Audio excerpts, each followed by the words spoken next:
again, dreamers. Welcome back to the Lost in Dreams podcast. My name is Dylan Menzie. My guest today is my absolute favorite event photographer on PEI, and when she's not at what seems like every event on Prince Edward Island, she creates incredible photo exhibits and is the official photographer for Senator Brian Francis. It is my honor to give you Patricia Bourque. Welcome to the show, Patricia Bourque. It is so great to have you here. Joce and I co-hosting with me. Yeah.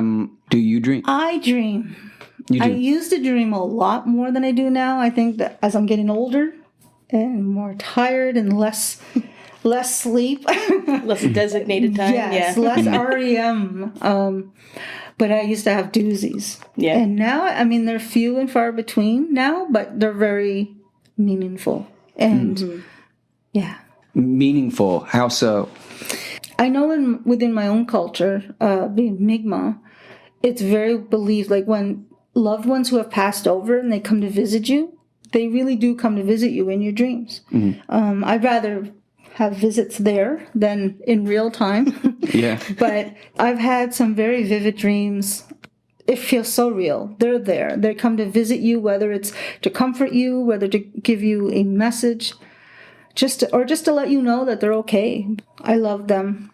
I've had two very special people who have crossed over, come to visit me a few times, and one who wasn't so loved, but I think that person really needed forgiveness from me in the afterlife because he caused so much turmoil. Mm. So, and did he get that in your dream? You know, it was really interesting. I have to can I explain a little bit? Yeah, please. Oh, yeah, that's what we're here for. It was my ex. It was my daughter's father. Mm-hmm. And a few years ago, about I'm losing time, maybe 5-6 years ago, his life was taken. He was murdered here in town.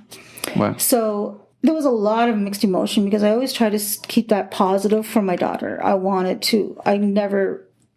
I mean, you know, he can be a good dad. He can be, a good brother. He can be a good friend, but not the best for a partner. He did the best he probably could. I'm trying to stay positive. Mm. But I do have a lot of hurt and a lot of anger towards him. And I think that, and it's so surreal because there's always like at nighttime, it's an empty community that I'm in. It kind of was like an empty hotel. But it didn't look like a hotel on the outside. And I go in, and there he is, and he's wanting to talk to me. And I remember saying, no, I'm not going near you. Mm. But he pretended that he started to choke or something was wrong with him. And I leaned over a little too far, and he grabbed me, and he hugged me. And I remember that hug was so real. Mm. And was it warm? Was it cold? It was. I think it really felt like it was done with love. And I remember feeling he's sorry. Right. I woke up, I knew he was sorry. And it was probably the last meaningful dream that I've had. Yeah. Yeah. That sounds really meaningful. Yeah, I think so. I mean, I'm still dealing with it, but it does help with the healing. Because, I mean, if you have to be that strong, positive person for somebody else, and you have to suppress your own, it was nice. It was nice just to have that. Yeah, I bet. Yeah. But I've had others where my Uncle John came and, you know, you see that usual smile and twinkle that your loved ones have, and they're waving at you and smiling, and then they fade off. But it's those things that's the usual visitations that I would get. Right. Yeah. It's weird. I haven't had too many people in my life pass away, so there's not a whole lot of opportunity for that situation. I find that most dreams are either fairly realistic or absolute nonsense. Yeah. I don't get the nonsense ones. Really? Yeah, I don't. Never. No, that's usually very clear cut. I have a lot of dreams in the past that have to do with buildings, whether it was a house, whether it was a big department store or something like that. But there was lots of rooms, and that's always the inner self, I think. Yeah. Right. Sometimes I'm wide open and vast and empty, or I've had haunted houses in my dream. Yeah, I remember that haunted house one. That was flippy. Yeah. That was freaky, yeah. I had an old childhood friend, and she had a house in Summerside. Her parents lived there. And I remember upstairs down this hallway, and there was a bedroom and then the washroom. And there was always something about that room, and it was almost like that's where the ghost lived. That's was the dark sometimes place. you can just tell. You can feel it. Yeah, and it was always... I've had that dream quite a few times, and it was very scary. So what happened in the dream? Ghost would just show up, or It never shows up. It's just a dark, feeling, negative energy, and you know that it's in there. It's that's the portal. That's the word. Yeah, you don't need to go closer. You don't need to see it. It's just there, and you run away from that. Yeah, and you said that was one of your only reoccurring nightmares? No. Oh man. No, but I did have that one a few times about that hallway, those rooms, Leading that space to that, down there. One of the ones that I remember growing up as a child, it was about rats. Yeah. It was the weirdest thing. It was kind of like a ravine, like grass, and the water is rushing down on the bottom, and there was this wooden staircase, and under each wooden staircase was nests of rats. Oh God. So, and I remember, again, my Uncle John was in it, but he was like the hero. He was the cool person, but we would be there, and I had to go down to the bottom. I think there was like bags of money blowing around or something. There was a reason why I had to go down. Yeah. So I had to go down and not wake them up. Well, I always woke them up. Always woke them up every time. And they would come after me. So I remember the very last time I dreamt it, I did it. I made it down. I got whatever it was I was trying to get. And I'm like, I did it. I didn't get eaten. I didn't die. Success. And I never had the dream again. wow. Yeah. But I had that for most of my childhood. So it's interesting because I did get bullied and stuff in school. So Yeah. I guess it would be easily explained. Yeah, well, that's what I was just going to ask. Do you yeah. interpret your dreams? I try. I'm not good at it. Because I see other people can interpret things and it's great, but most of mine are pretty straightforward. Yeah.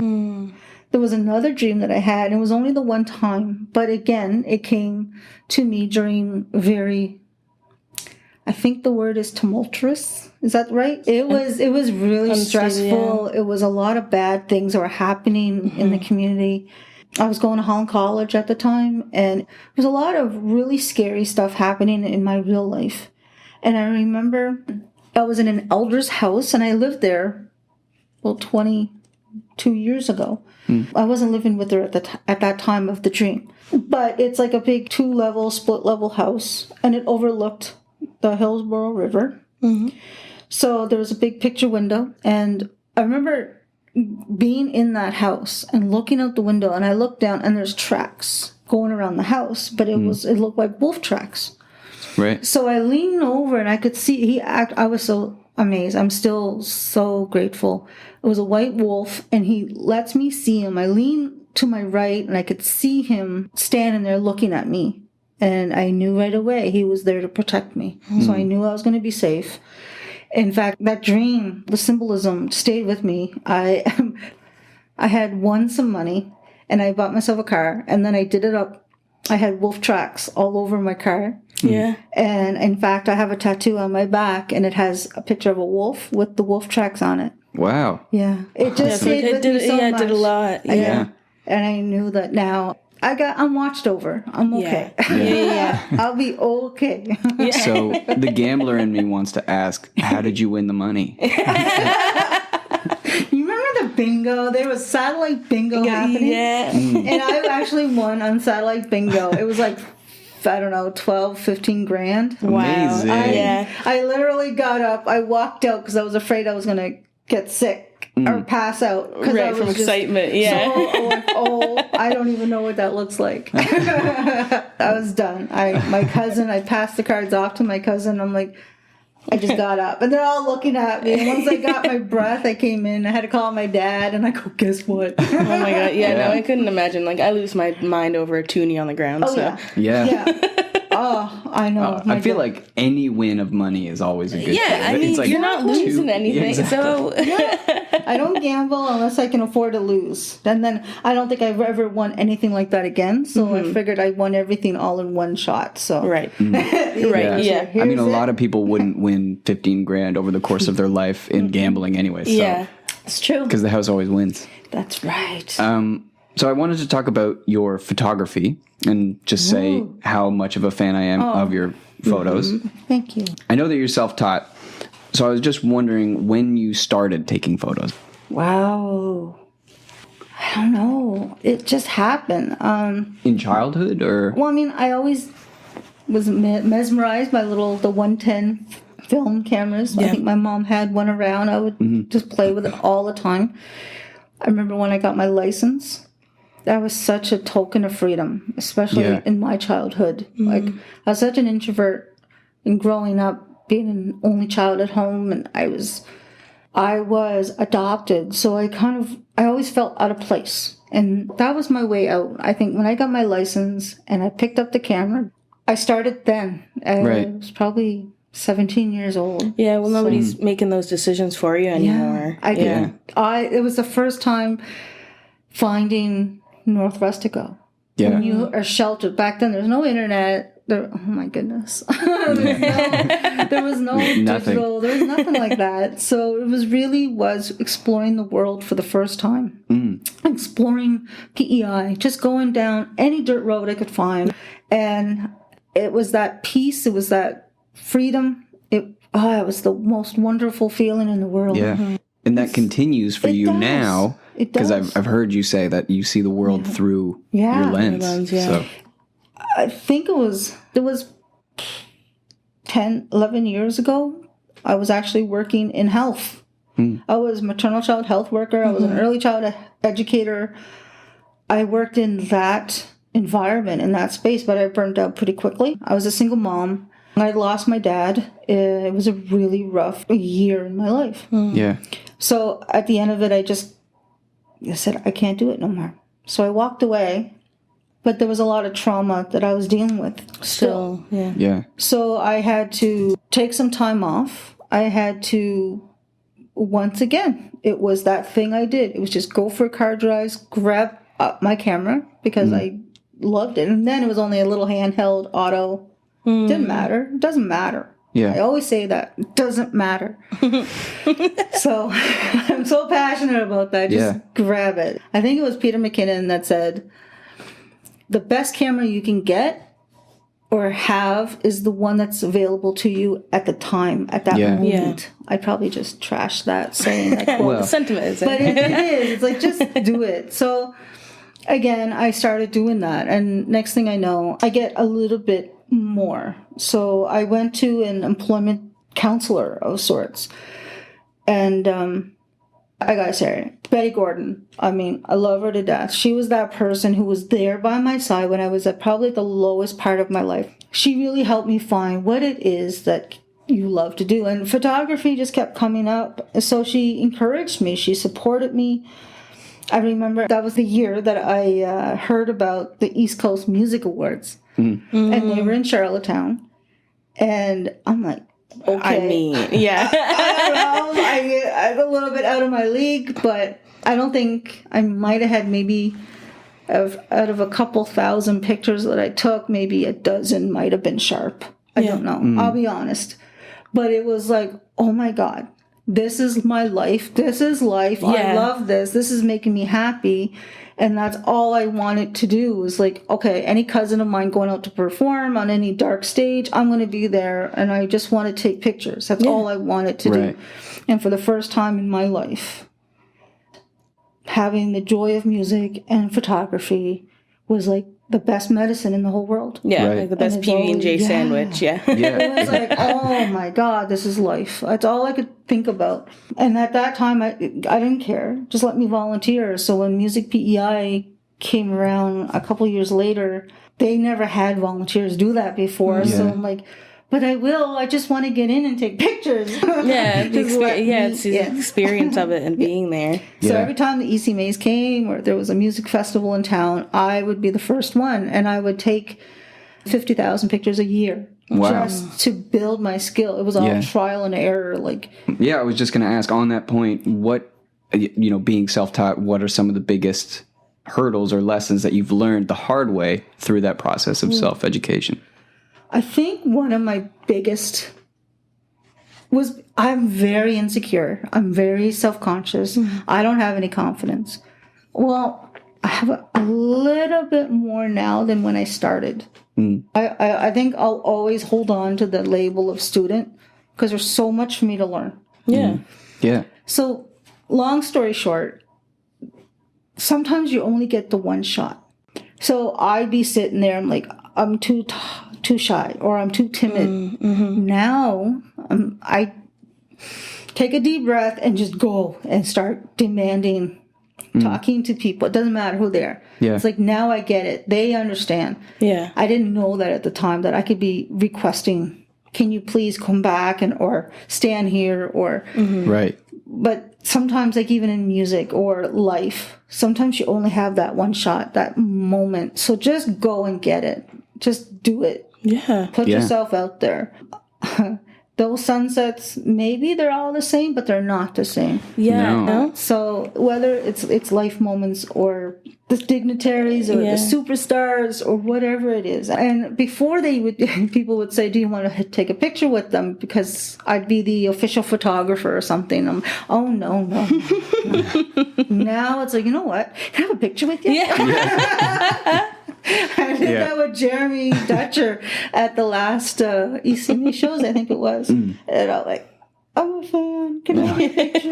Yeah, I saw him when he was in Charlottetown. I didn't go to the show, but I saw him at Kettle Black the day after. And I was too starstruck to go up and say hi. I couldn't do it. I was like that's Jeremy Dutcher. It's like, when he was at St. Mary's. I was texting Kinley. I was like, he's sitting in Kettle Black right now. And she's like, go say hi. I was like, I can't do it. That's so awesome. I'm glad it's not just me. I reached out to those at St. Mary's when he was performing there. And I'm like, I know you have photographers, but can I? And a lot of times I'll just do it for Trey. Like, just let me get in there. Right. Yeah. I parked the car because I was there early, and I looked over, and here's this person coming out of the car, and they're just walking around. I'm like, wait a second, is that Jeremy? Is that Jeremy? Oh my God! And I was a little starstruck myself, but that happens a lot. He wears glasses Sometimes off stage, but on stage he never wears his glasses. So I was a little bit like, is that him yet? Superman disguise. Exactly, yeah. Yes. It works. It actually works, Yeah. Surprisingly enough. So your photos are always so powerful, Patricia, and every time I see something that you've shot, I'm usually hit with a sense of either love or majesty. And so I was just wondering what you're looking for behind the lens. What are you trying to capture? I love that you feel that. I remember, so if I can go back in time a little bit, when I was going out on my car drives, I had an aha moment. You're trying to heal and you're going out and you'd find these most beautiful places. And then I would sort of, I guess, meditate. I'd have time to process my thoughts, whether it's solving problems or just getting, good, positive messages. How do I package this moment? It's like the most beautiful feeling. This is euphoria right now. I want to take this back. I just want to capture that positive energy where I'm at. When a musician sings, they go into this place. I can see it, that moment it happens. And there's this energy. There's this moment. There's this feeling of love. There's this power. There's this. And I think that's what I try to capture, is that energy of that moment. Right. Yeah. That comes off. I feel it, for sure. So awesome, because I run on emotions. I'm very empathic. I want to capture that feeling and I want to share it with others, especially when it's good. I want to share that. Not everybody can tap into that and see that in other people. I think that's one of the amazing things about your photography is you're able to explicitly show people what it means to be in that space. Yeah. So happy that that's coming across because I want to inspire other people. And I remember being inboxed by, I don't know if I can pronounce the name properly. She's a designer. I think she's in Somerset. Urshi? Hershey. I'm not familiar. Yeah, She's on either. Instagram too, and she makes clothes. And she inboxed me, and she did a screenshot. She made a dress, and it was kind of the colors of the landscape that I took. The picture that you took. Yeah. Oh, wicked. Wow. Yeah, that's incredible. I'm like, oh my God, I inspired that. And it happened 2 times where she did that. And I remember just feeling so honored. I think artists feed each other Yeah, somehow. definitely. Yeah. So who inspires you? You. Thank you. Other Thanks. artists, like that's what it's yeah. all about. Like when the music hits me. Yeah, Yeah. So I do have a series I'm going to be working on very shortly. I heard about it. I did. I'm a little excited over it. Yeah. And I can see it. I see it in my mind. So last year was about Beyond the Regalia because I wanted them to see the indigenous women. I want them to see who we are. Yep. Just see us. See us as people. See us as normal as you and I and everybody else. I just want them, I want people to see that. So this time there's a transformation that happens. I see all my community in the everyday moments, but then when they start getting ready to put on the regalia, and then when they have it on, their stance is different. They glow. The pride just comes out, and Right. I want to capture that.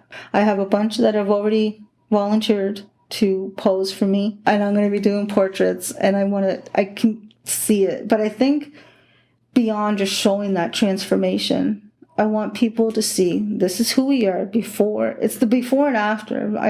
I've done other It's still shows. the same person. Yeah. Yeah. Yeah. It's like, this is who we are. This is what brings us joy. And not everybody dances. Not everybody lives in a traditional, like, at least in that way. They can be traditional in other ways, ceremonial or just living off the land. They can be very traditional in different ways. But sometimes it's the spirituality part of it all that it's just something about that. And I think I know I'm a visual person to see that transformation. I want others to see it as well. And I hope it will.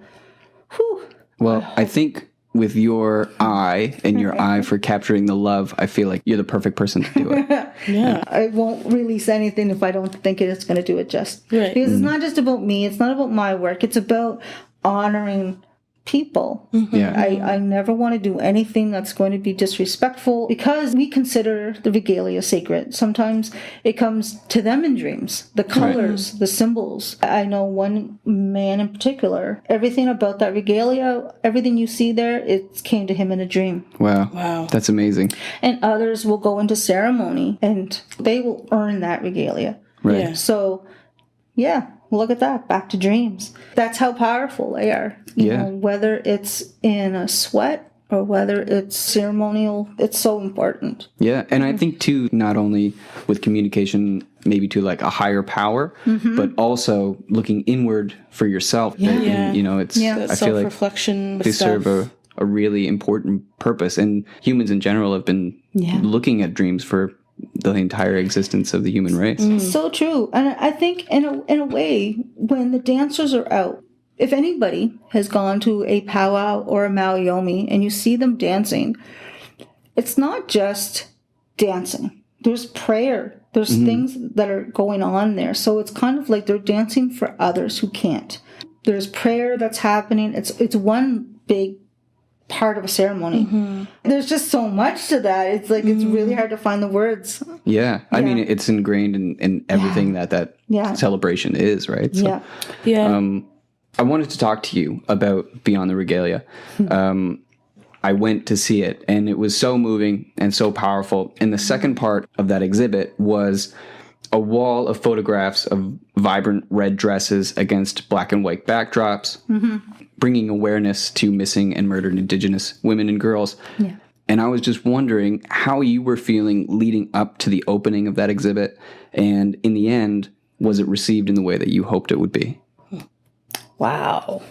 Okay. Thank you. That particular series of photos, I think it's kind of still ongoing, but not. If I can give you a little background story on that, if I may. Please. I'm an independent, strong woman who never really gave it any thought.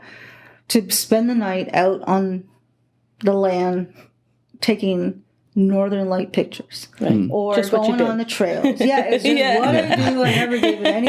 All I care about is that shot. Yeah. I will, other than a skunk, there's nothing that will stop me from going out. And yeah. But as I got older, I just go on trails. This is PEI. I mean, the trails are family friendly, and they're everywhere. I never think about it. Yeah. A couple of times, and probably maybe it was less than a year, other people out I'd meet on the trail, and they look at me and they're, "Are you out here by yourself?" I guess probably in hindsight, I would always say, "No, I'm not here by myself," because that would be the proper thing to say, right? But I never thought. I'm like, yeah. With the attitude, yeah, of course. Yeah, this is my home. Who else is going to be here with me? Yeah. Why wouldn't I be out here by myself, cool, walking the trails? Yeah. But I think it was after the second time, and it hit me because I was driving home, and I think probably CBC News, but there was another, and I hear them all the time. You hear that the news stories about another murdered indigenous woman, another woman has gone missing, but it always comes back to they find her deceased. And I think that last time it really hit me, like, how grateful am I that I get to go home safe to my daughter. I never clued in. It really hit me all really fast. And you start painting the picture clearly in your head, and I'm just like, wow. All the nights that I've spent out all night long on the shore, just by myself. I've seen other people out there like 12 o'clock, 3 o'clock in the morning, because those are the best times. Yeah. And it's only other crazy photographers. Right. But Yeah. I really am lucky that I just count my blessings. I count them all the time. Absolutely. Yeah. I mean, the fact that you even have to worry about that is just horrible. My early 20s is when I started traveling. I flew to Vancouver. I lived in Vancouver for almost 2 years. I would go to school. It was an evening class, so a bunch of us would always go down to the local pub. I lived there. That was a different time. I was a different person. But, it was good times. So I got it all out of my system. I'd walk, because the SkyTrains and all that was closed. I'm walking through East Vancouver. Yeah, just doing your thing. Doing my thing. It was nothing to live. Like, I would be working in Stanley Park. So when the aquarium closed, I had to walk out through the park at night. Yeah. Again, only thing I feared was the skunks. Right? As one should be afraid of. Yeah. And I literally came across them so many times. Yeah. But Have you ever got sprayed? No. No. Wow. No. Neither have I. Would. I know. Oh my God. But it's like, no, like, how many chances? Like, I lived in Ontario. I went twice to Vancouver. I traveled. I go around in my car all the time. Like, the amount of chances.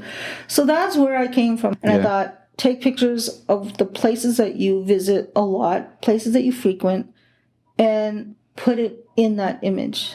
Right. Yeah. And that's what I did. And it came at that time for that show. I said, this is the time when I need to display it. Yeah. I remember the day of setting up. It just looked so bare. It was just a simplistic idea. I wanted people to get to know us. That's all. When they were all up, I look back and I'm like, I started panicking. They're not going to get it. There should be more on the wall. Oh my God. I don't have enough writings. There's not enough up here. No one's going to get this. This is the most boring exhibit ever. I wasn't complete. I didn't sleep that night. And the night of the opening, somebody came up to me, and it was a man in tears. He was so emotional at what he saw. I go, whoa, I'm sorry. I really was. I didn't know. I was so uncomfortable. I didn't know what to think. Yeah. Those openings freak me out. I'm such an introvert. I'm so private and I'm so shy. And then I remember looking through the guest book once in a while, and it was just, wow. The people's response to it. And it was that same week I was taking a land and sea workshop. It's a week-long workshop with Dave Brosha, who's I would consider my mentor. There's a couple of photographers. I love their approaches. I love their work, and I admire that. And I admire them as human beings as well. And so the workshop, he was telling the whole group, there was like, I don't know how many was in there, but anyway, I didn't know who these people were. And I was so nervous that these professional photographers, because that's who they were to me, were just professional photographers. They were going to see this, and I was so scared. And they showed me a picture of a selfie they did in front of my self-portrait. Yeah. And I'm like, okay, so what'd you think? What'd you think? And they were just like, wow. But they didn't say much. And they said, no, we got to process it. Well, he finally put a post out on Facebook. Big, long post. And his words were so... I had a screenshot it and I saved it, and it just blew me away that he got it. Yeah. Right. He's not indigenous. He's not... I'm like, I don't know who you are, but you got it. Yeah. I learned who he was later on, of course, but his words meant the world to me. Yeah. And to know that people got it is the most... Yeah. that's the biggest reward in life. Yeah, the best feeling is... Yeah. Definitely. Like, wow. Well, I remember walking away with that same feeling of wow. And I don't remember thinking when, you talk about it's too simple, there's not enough on the walls. Like, Yeah. I don't remember thinking that at all. And in fact, the complete opposite, the simplicity of it and how little there was really focused you into those stories and those faces, and also the red dresses and that whole section. It really made it easy to digest, and really great work. I remember the guild when I'd go in and visit, and I'd always check up on the displays. And I think it was Alana. She said they have comedy night. So people are going down during the intermission, and you're going to the bar and you're having a few. So it should be loud. It should be people having a grand time after a comedy or during a comedy show. And she said it was so quiet. Down there, people are all reading. That's a wow moment. Well, yeah, I think that's part of being an artist as well, is being able to get a point across. And artists are always their harshest critics. 100%. Yeah, but there's so much I don't know. And I feel like I'm just winging it and trying to figure out how I go along. But I think that's everybody on the planet is doing that. And nobody's written a handbook yet, so... Maybe Albert Einstein might have had a handle on it. I don't know. My Two Worlds was my first show. And that was the full-length canvas of all in Regalia that were in different areas of PEI. I even had some in the city. I was trying to, and now it's like, there was so much more I could say, and I want to redo it again. But my cousin said something. She kept giving me advice, and there was one thing she kept saying. I said, because I kept asking, should I be doing this? Am I allowed to do this? Am I allowed to do that? Like, how do I display pictures? I'm thinking, this is a grand museum. Like, am I supposed? And this was an art show, a gallery downstairs at the Guild. And I'm like, how am I supposed to display it? I don't know what I'm supposed to do. But her words to me every time was, your art, your way. Yeah. And that has stayed with me the whole time. Even now, it's like, I want to be able to open my mind and create a little bit more and go out of my little comfort zone. I'm hoping I can do it this time. But that's the goal. So if I say it, I have to do it now. Yeah, holding yourself accountable for it. And it's recorded. It's recorded. So I do want to be more creative, and I do have some ideas, and I put it out there. I'm working towards having a more interactive. So I guess I'm growing. I'm growing. It's going to be cool. I can't wait. Yeah, absolutely. And I'm really excited too it's kind of the flip side to Beyond the Regalia too, right? Yeah. Where you're pulling that back and now you're bringing it forward again. Yeah, it is. It's like, let's step back a little bit. Now you've seen it, my Two Worlds. But I love that. I now that I'm saying it out loud, yeah, you're right. It's like stepping back. I want you to come see us now and now follow us during this transition. Yeah, exactly. There is this amazing transformation. I witness it every year. I see it all the time. I love that look. That proudness of, Me too. Oh, I love it. Well, that was so great. To end things off, like, why don't you tell people where they can find you online? I don't know. I hide around a lot of places. Well, I mean, I do have an Instagram account, TriciaB223. I like that handle. I've had that for a long time, during Hotmail days. You can find me on Twitter by Patricia Bourque. I'm around Facebook once in a while. That's where but I don't really use that as much as I use the other two. My website is a work in progress. It's okay. well, I looked through all the photos on the website, and I didn't see a single one of me. So I was a little bit working on it. It was there. It was in the old. It was only a little bit hurt. Only a little hurt. Yeah. It was actually the banner. Really? Oh. The one from the Waterfront series. I do remember had that cool sunset. The sky was so cool, and I was kind of behind you and seeing what you were seeing up there on the stage. You were on that little side stage. Yeah, cool. Well, nice. I'd like to see that photo. I've never, The next Facebook banner. Yeah. for sure. Well, thank you so much, Patricia. Thank you so much. Yeah. Thanks. Thank you. See you, everybody.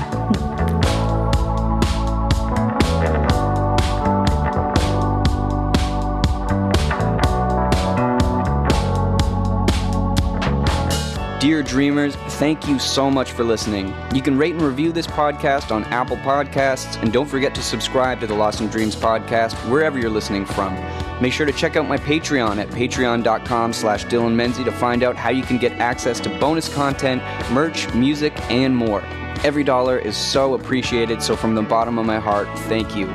This show is produced by yours truly, and the music is from my newest record, Lost in Dreams, which you can stream anywhere right now. If you have a dream you want us to know about, send me an email at menzie.dylan@gmail.com, and your dream could be featured on the show. Thank you to the Canada Council of the Arts for supporting this project, and I'll see you next week.